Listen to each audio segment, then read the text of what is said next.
was a capsule in town. On a fine day, he was selling caps.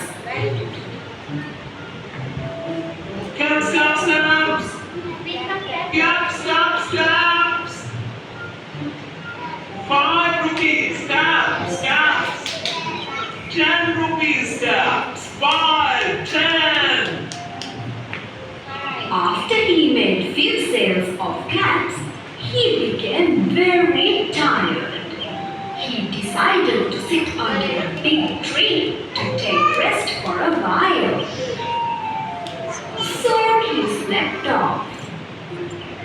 There were many monkeys on the big tree. They saw the cap seller was sleeping under the tree.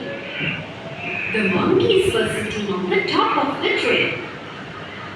The monkeys came down, took the caps from the cap seller's bag and bought them. Then they climbed the tree again.